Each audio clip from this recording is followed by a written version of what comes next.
ecuatorianos, ciudadanos, amigos canábicos. Les saluda Juan Carlos Álvarez, pero dentro de este segmento me dicen Juca, así que se los ahorro, díganme Juca.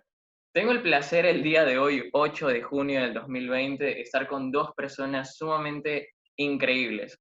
Una de ellas se llama Carolina Hidalgo, una activista dentro del segmento de cannabis, y la otra es Mariela Ojeda, o Mariela Nielsen, psicóloga, experta problemas o enfermedades psicosomáticas, las cuales vamos a conversar el día de hoy.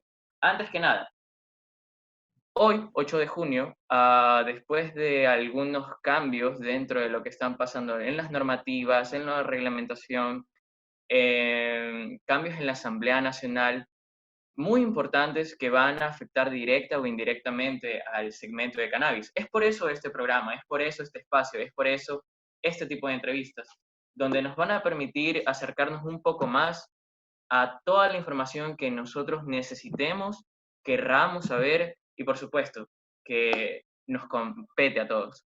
Bueno, Caro. Hola, ¿qué tal todos? Un gusto, es un honor estar aquí con todos ustedes, la verdad, y también un honor estar aquí junto con Mariela. Me parece muy increíble que hablemos sobre este tipo de temas en esta época de pandemia, porque es muy importante nuestra salud mental, especialmente en esta época que es muy dura para todos. Muchas gracias una vez, Mariela. Correcto. Hola, ¿cómo estás? Hola, Carolina. Hola, Juca, ¿cómo estás? Estoy agradecida con ustedes por haberme invitado hoy día a conversar un poco acerca de estos temas muy importantes que se han dado, sobre todo en estos últimos meses, con lo que hemos estado atravesando no solamente los ecuatorianos, sino también globalmente. Todos hemos atravesado por las mismas circunstancias, claro que otros un poco más duros que otros, pues, ¿no? Y más complejos que otros, ¿no? Al fin y al cabo, las realidades son muy diferentes para personas pudientes o personas tal vez de escasos recursos. Antes de entrar al tema de hoy, que les comento, la entrevista de hoy va a ser con Mariela Nielsen, que es una psicóloga que pudo tener la fortuna de hacer sus estudios en Estados Unidos. Vamos a conversar con ella cómo sobrellevar la pérdida de un familiar a causa del COVID-19. Obviamente hay muchas cosas en este tema que son muy peculiares, muy específicos a tratar, porque es la primera vez, parece que por un momento perdimos a Mariela, es la primera vez que nuestra generación, hace 100 años, vuelve a pasar una pandemia. Entonces hay un cambio total, hay una nueva realidad, hubo una nueva forma de adoptar la situación y obviamente esto es un impacto que nos generó a toditos. Antes de entrar en ese tema, antes de entrar en la entrevista, como les repetía, hoy es 8 de junio, hace 3, 4 días salió un acuerdo ministerial, el cual tenemos que revisar todos, porque tiene que ver con la competencia y la reglamentación que va a regular la siembra, cultivo y cosecha del cáñamo industrial. También se van a emitir licencias para el uso medicinal y terapéutico, para la comercialización, el expendio, la importación de semillas, todo un campo, todo un dinamismo en este segmento comercial, el cual va a ser muy importante que todos estemos atentos para que esta normativa y este segmento comercial sea aperturado de la mejor manera. Entonces, este es el primer capítulo, se viene mucho más, estén atentos ahí, Carolina va a estar a mi lado, ella es la crack con todas las entrevistas, así que vamos a estar pendientes de ello. Mariela, antes de entrar a las preguntas de lo que vamos a hablar, ¿quién es Mariela? Tú y yo nos conocemos porque hemos hecho trabajos con pacientes de enfermedades catastróficas, hemos trabajado dentro del segmento de cannabis, hemos conocido a pacientes que han sufrido unas realidades muy distintas tal vez a la mayoría, porque sufren enfermedades crónicas. ¿Nos puedes comentar algo acerca de ello? Bueno, mira, hemos personalmente trabajado con el cannabis o los aceites de cannabis desde hace 8 años. Okay. Empezó lo mío con mi historia personal con un diagnóstico de fibromialgia, que llevo ya más de 20 años con el diagnóstico, ya casi 20 años con el diagnóstico. Y wow. Sí, después de haber estado por 10 años utilizando medicamentos tradicionales, lo que son relajantes musculares, ansiolíticos, incluidos antidepresivos, medicamentos que en realidad no estaban surgiendo, haciendo su efecto. Lo que tenía que ayudar, lo que estaba haciendo era llevar a una serie de síntomas que lo estaban provocando los mismos medicamentos. Entonces, llegó un momento en mi vida en que le di como un stop a esa situación y quise como tomar responsabilidad de mi salud de la mejor manera. Entonces, comencé a hacer mis investigaciones y descubrí el cannabis, descubrí muchos medicamentos naturales, todos productos de productos que vienen de la naturaleza, que me ayudaron muchísimo, y ahora puedo decir que soy uno de los pacientes que estoy 100% libre de fármacos. He podido controlar el diagnóstico de fibromialgia muy bien desde hace 8 años. Increíble. Mariela, eso, lo que acabas de decir, un testimonio muy vívido que me llama mucho la atención, porque igual tus estudios, tu profesión es de psicología, y me llama la atención preguntarte, ¿el dolor puede ser mental? El dolor definitivamente es una patología de una enfermedad? ¿O puede Sí ser es una causa de patología. ambas? Sí es una patología. Es Mira, una patología. al principio la fibromialgia solamente era muy difícil, claro que aún es difícil de diagnosticar en muchos pacientes y Claro se que toma sí. mucho tiempo para el diagnóstico. Entonces se dan unos diagnósticos erróneos, pero para llegar a estos diagnósticos, el paciente por un se encuentra a veces en tomografías o en exámenes de sangre. Se puede encontrar en exámenes de sangre cuando el PCR está elevado, sí se encuentra de esa manera, pero muchas veces el diagnóstico es equivocado y se puede dar un diagnóstico de lupus, lo que es peor todavía. Claro, Pero porque te van a mandar medicamentos para otra enfermedad. exacto, estamos hablando ya ahí medicamentos mucho más fuertes, como son corticosteroides, que sabemos que son muy malos para la salud. Aparte de que te da problemas renales, problemas endocrinos, todo lo que es problema endocrino. Entonces, es un ciclo que no termina, ¿entiendes? Claro, entiendo Ujú. perfectamente. Bueno, ahora sí, a lo que nos compete, a lo que vinimos, a conversar sobre un tema muy importante, sobre la pérdida de nuestros familiares a causa de esta pandemia, a causa del COVID. Am, Creo que Carolina me estaba pasando unos videos muy interesantes de cómo las personas realmente habían sufrido la, la pérdida de sus familiares. Y hay algo que me llamó la atención antes de entrar a las preguntas. ¿Influye algo de que nosotros no tengamos algo así como un ritual, como nuestros antepasados, nuestros ancestros, tal vez nuestra etnia, como la Amazonía, de hacer un tipo de rito que permita iniciar un proceso de dolor, el cual nos permita desapegar de este familiar, que para nosotros obviamente es representativo con el amor que se le tiene a un familiar, y poder desapegarnos de ese dolor? ¿Eso influye tal vez en nuestra cotidianidad de no poder velarnos en una sala, poder compartir con nuestros familiares, estar en una sala, pasar los 2 días, 3 días llorando por nuestros familiares y ahora estar en casa? Exacto. Yo te podría decir una cosa, sí influye, y sí, por ejemplo, las personas aquí, como Carolina te estaba comentando, no tenemos ese tipo de ritos como nuestros antepasados tenían. La sociedad ha creado otro tipo de ritos a los que estaban ya acostumbrados, ¿no? Que era el velar a su familiar, el estar con ellos, acompañarlos, como tú decías, 2, 3 días. Es un proceso en el que llegan los familiares, amigos, conocidos, ese cariño de las otras personas que tienen por el familiar que ha quedado aquí, y para ayudarlo a pasar el proceso del duelo, lo que es el proceso del duelo. Entonces, todo eso con lo de la pandemia se cortó. Entonces, se sacó por completo esos ritos o pasos que tenían las personas que estaban acostumbradas ya a tenerlos cada vez que un familiar o una persona muy allegada a ellos fallece, pues no. Entonces se quitó por completo, lo que ha ocasionado que ese momento tan duro de duelo sea mucho más difícil. Sea mucho más difícil, sobre todo cuando han habido casos que familias han perdido no solamente uno, sino varios miembros de su familia. Entonces, Ahora, no han podido tener el apoyo de los demás familiares o personas conocidas. Entonces, es muy duro. claro, tengo entendido que antes de la pandemia igual había personas que se les hacía un poco difícil o se les hacía dificultoso poder tolerar o lidiar con una pérdida de un familiar. Igual necesitaban un tipo de acompañamiento eh, psicológico para poder afrontar esta situación. Ahora, en esta pandemia, tú como psicóloga, ¿tú crees que esas estadísticas habrán subido, bajado? ¿Qué crees? Sí, han aumentado.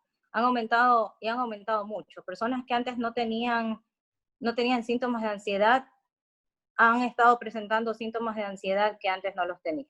Sin hablar por la parte del duelo. Ya hace un año, aproximadamente en el 2019, en mayo, se realizó un estudio mundial en el que habían más de 260 millones de personas diagnosticadas con ansiedad en el mundo. Entonces, sin estar la pandemia presente. Ahora imagínate, esos datos estadísticos son mucho más altos. Y ahora súmale también los que han perdido familiares, es mucho más. Estados de ansiedad, estados de pánico han aumentado. Uh-huh.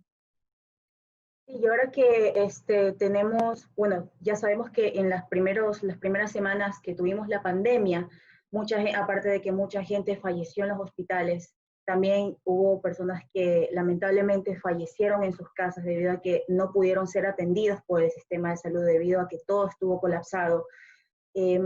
¿Cómo cree que afectó esta situación emocionalmente a estas personas que perdieron a sus familiares de esta forma tan dura? La verdad que sí, Bueno, y antes de que respondas, Mariela, una cosa más. Esas familias que tuvieron que esperar que el cadáver pudiera llegar el servicio de peritaje a poder llevarse, el servicio forense para poder llevarse los cadáveres infectados de COVID y no poder lidiar o no saber cómo lidiar esa situación entre estar dentro de la casa, botar el cadáver, buscar una respuesta óptima de parte del Estado y estar en todo en toda esa situación compleja emocionalmente que obviamente nos afecta, ¿no? Afecta a cualquier persona. así es, afectó muchísimo, ha afectado muchísimo. Fueron momentos muy duros, todavía siguen siendo momentos duros para las familias que están atravesando en este momento para eso, pero al principio de la pandemia, recordemos en las últimas semanas del mes de marzo, fue un caos. No solamente Ecuador, sino diferentes países del mundo han atravesado por la misma situación de tener a sus familiares que no los podían recoger en sus casas. Esto creo a las familias les llenó de muchísimo miedo, las que también no estaban viviendo la experiencia, pero estaban todos viéndolo a través también de redes sociales, de noticias. Todas las personas están en contacto, como conversabas al principio. Esto es algo que ya ha ocurrido cada 100 años. Simplemente ahora estamos más conectados que antes y uno ha podido palpar desde cada uno en sus hogares, han podido darse cuenta de lo que ha estado pasando en diferentes partes del mundo. Todos Claro, han pasado. visibilizar el problema. O sea, tenemos esa oportunidad de tener visible el problema, o sea, tenerlo tangible porque está al acceso de nuestras manos, está al acceso de un celular, de una computadora, de un tweet, de un comentario en Instagram. Todos nos enteramos ahora con las redes sociales. Lo que me lleva a otra pregunta.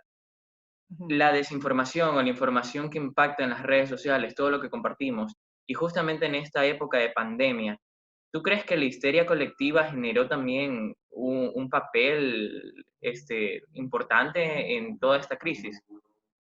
Claro que sí, sí.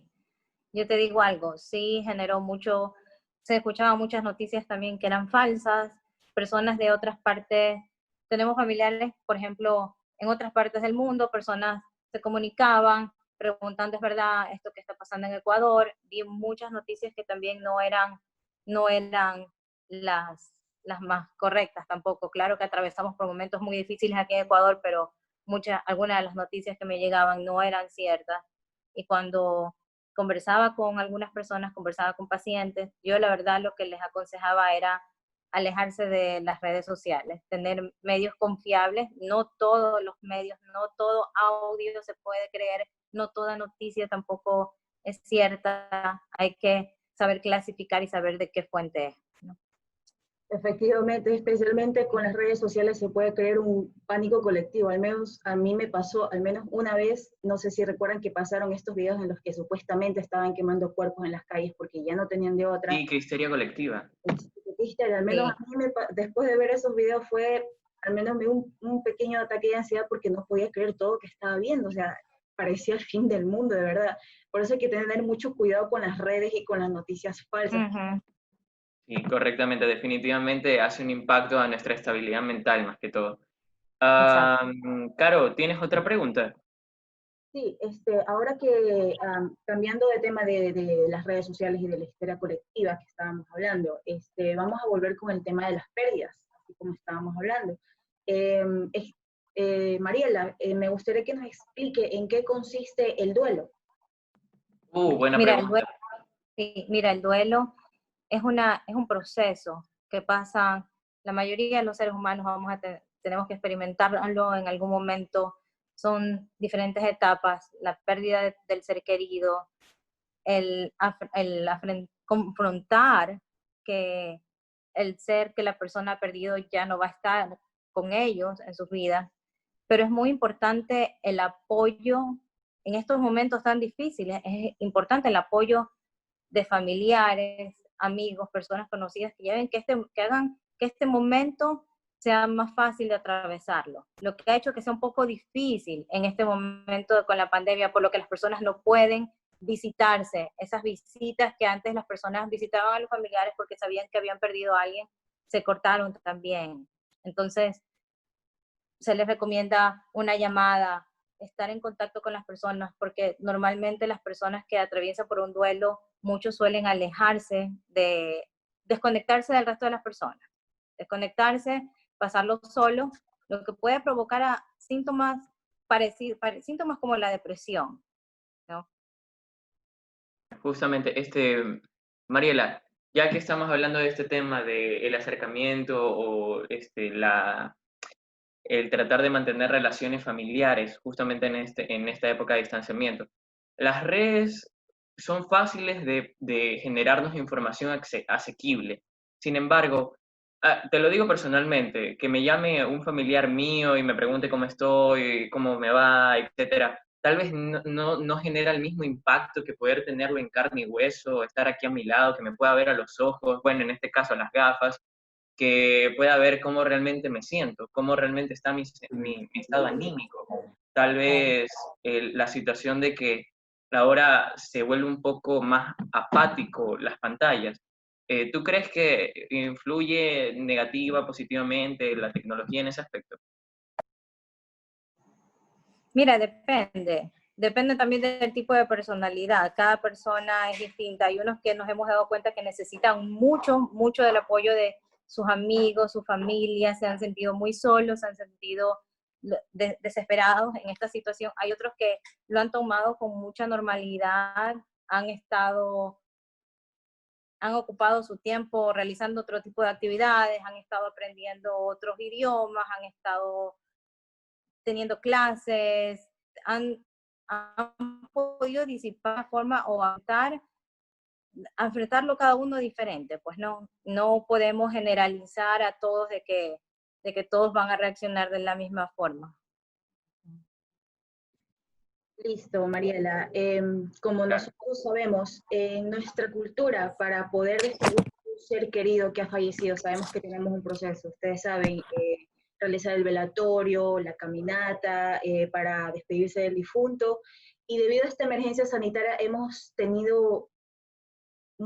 estado muy limitados para hacer este proceso.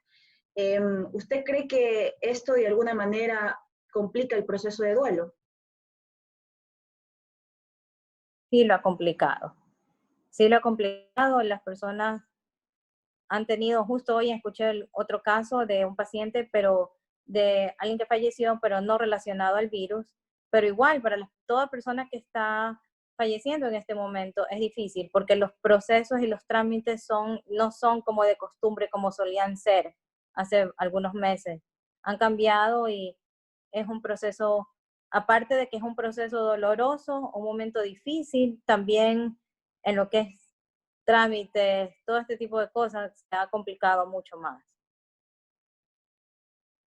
Ahora que también estamos hablando sobre la pandemia del COVID, yo pienso que también vamos a tener otro tipo de pandemias, que es unas pandemias de enfermedades mentales. ¿Usted piensa que ya se están manifestando este tipo de, usted sabe, tipo de problemas, depresión, ansiedad, aparte de lo que estamos viviendo con el tema del virus? Porque eso es una noticia que me pareció muy interesante que lo sacaron hace poco, de que ya debido a toda la situación difícil que se está pasando, esto es como que otra pandemia que se puede suceder, una ola de dificultades en los problemas mentales. Y también, antes de que respondas, Mariela, justamente una baja en nuestras defensas, en nuestro sistema inmunológico, obviamente, porque nuestro estado está más decaído. Me pareció muy interesante un reportaje que Carolina y yo tuvimos que ver para poder hacerte la entrevista, que tenía que ver justamente con las consecuencias post-COVID, que justamente es lo que nombra Carolina. Son estas consecuencias, enfermedades psicológicas, enfermedades tal vez que tienen que ver con el estado anímico de la persona. Y me llama la atención porque a la final, como es un suceso que no tiene ningún tipo de antecedente, es una pandemia y no hay como una pandemia, no es igual a hace 100 años como la que es el día de hoy, genera estas consecuencias, ¿no? Y tengo entendido que solo en China han habido estos estudios psicológicos de cómo ha afectado a los pacientes, a las personas, a los familiares, inclusive a los doctores, a las enfermeras, a todas las personas que forman parte directa o indirectamente activa de esta pandemia.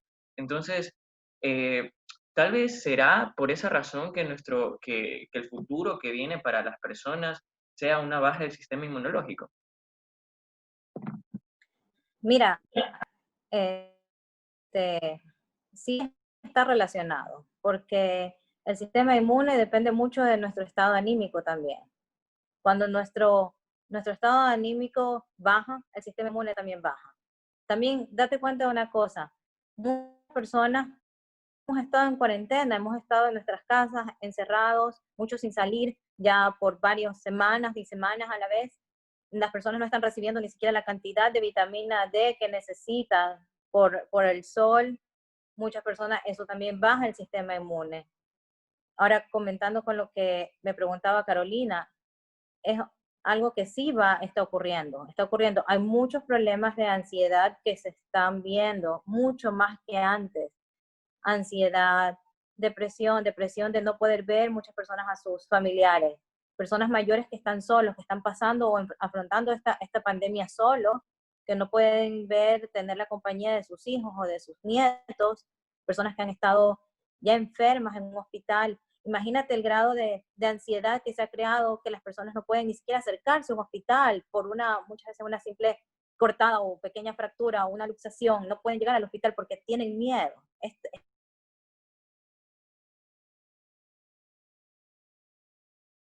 Hola. Parece que tenemos problemas técnicos un poquito con la señal de Mariela. Pero bueno, hasta que se recupere su señal, eso definitivamente las palabras de Mariela nos dejan mucho en qué pensar. Si realmente la situación en la cual está pasando no solo en nuestro país, sino todos los países con relación a esta posibilidad de que aumenten las enfermedades del sistema inmune, que aumenten las enfermedades psicológicas, que aumente el estrés, la depresión, la ansiedad, definitivamente es algo que nos genera un tipo de duda. ¿Cómo vamos a poder lidiar, cómo vamos a poder afrontar esta situación? Hola Mariela, qué bueno que te hayamos recuperado. Hola. Mariela, ya que estamos en todo esto, permíteme preguntarte a ti y tal vez tu criterio como profesional, en este caso, ¿cuándo yo podría o cuándo es recomendable buscar ayuda profesional? ¿Cuándo es que me doy cuenta, wow, en serio, en este momento ya no estoy bien mentalmente, ya no estoy bien ni con mi ansiedad, ni con mi depresión, me siento muy triste, ya nada me calza? ¿Cuándo es que sé que necesito un profesional? Ya, buena pregunta. Mira, las personas cuando tienen estos síntomas seguidos, cuando ya son semanas, estamos hablando de meses, con los mismos síntomas persistentes, ¿cuáles síntomas, cuáles son? Pérdida de sueño, la persona no puede dormir, la persona no puede comer, no tiene mucho apetito o tiene demasiado apetito, cambios en el hábito alimenticio, cambios en el hábito del sueño, humor, pueden estar muy contentos a veces, se pueden deprimir mucho, se aíslan, personas cuando están aisladas no quieren el contacto de nadie, quieren estar solos, no quieren, por más que otras personas quieran comunicarse, contactarse con ellos, cuando afecta en tu rutina diaria, cuando te das cuenta que ya no es la misma rutina a la que estabas acostumbrado, vemos que están presentando ya problemas que pueden volverse crónicos, porque la ansiedad y la depresión pueden convertirse crónicas, y eso es lo que hay que tratar de evitar en este momento, que llegue a ser crónico. Es diferente cuando la ansiedad es algo pasajero, te das cuenta, pasas por una situación difícil, buscas el camino correcto para ayudarlo, para evitar que esto siga aumentando y así que en el futuro no tengas problemas más difíciles y que ya no puedas quizás salir de una situación así.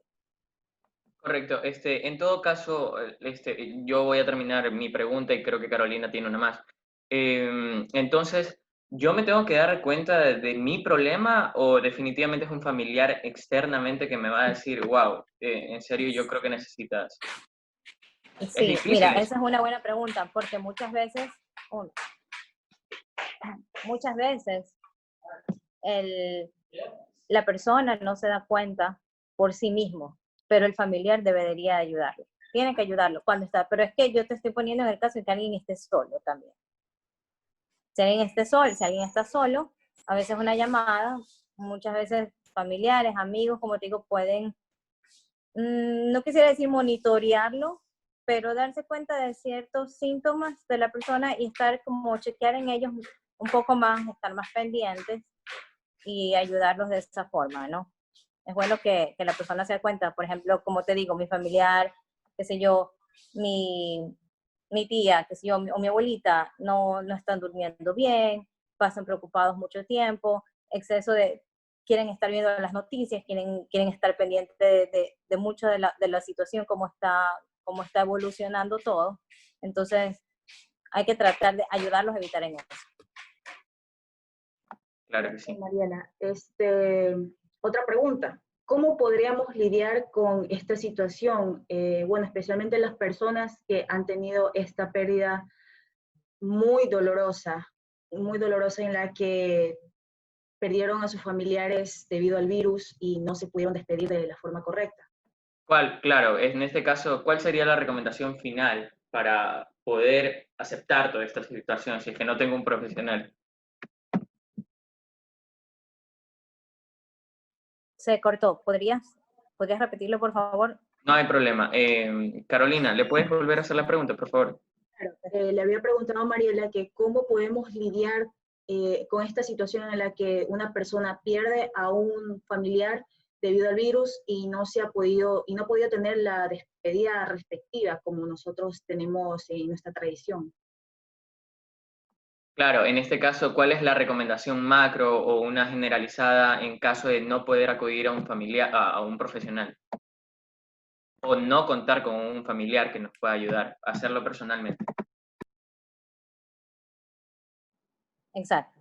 Ya, mira, una persona cuando ha atravesado por un proceso tan doloroso como es el duelo, más en este momento que es difícil, como te digo, todos necesitan pasar por su momento igual de dolor. Poder atravesarlo es algo que es algo que, claro, no se va a olvidar nunca, pero pueden afrontarlo de una forma, de diferentes maneras. Por ejemplo, a mí me encanta trabajar con todo lo que es natural.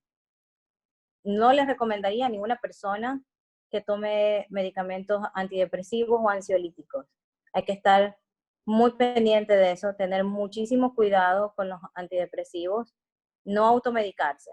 No automedicarse si se siente mal, se siente triste, no hacerlo, porque los medicamentos antidepresivos son, de todos modos, son peligrosos. Tratan ellos de regular los niveles de serotonina de la persona, pero claro, es un momento que está atravesando, que tiene que atravesarlo y tiene que pasar su momento de dolor también, pero sin necesidad de los medicamentos. Porque estos medicamentos, las primeras semanas, pueden ocasionar un efecto no deseado. Entonces, son medicamentos que, si por lo general no me gusta trabajar con este tipo de fármacos, peor cuando una persona está atravesando por un dolor de una pérdida de un ser querido. No se les recomienda esto. Se les recomienda estar en contacto más con sus familiares, utilizar medicamentos alternativos, todo lo que sea alternativo para poder bajar sus niveles de ansiedad, enfocarse más en las partes positivas, verlo de otra perspectiva también, todo lo que ha ocurrido. Tratar de cuidarse a sí mismo un poco mejor y cuidar también a los que tienen al lado un poco más. Y con esas palabras me voy a quedar en la mente y definitivamente las voy a resaltar un poco. Definitivamente la salud está aquí, en los hábitos, en lo que comemos, en lo que hacemos, y definitivamente repercute en todo lo que está alrededor nuestro. Así que supongo que es muy importante poder mantener esa homeostasis, esa estabilidad. Me voy a quedar con lo que dijiste, todo natural, nada de Exacto. perfecto. En todo caso, de verdad, Así te es. agradezco mucho. Empezando por la alimentación. Muy bien, definitivamente. Es imposible dejar el arroz como ecuatoriano, pero ya veremos qué hacer. Mariela, te agradezco mucho tu participación el día de hoy. Hemos abierto este canal, este segmento, para poder dilucidar un poquito. Dime.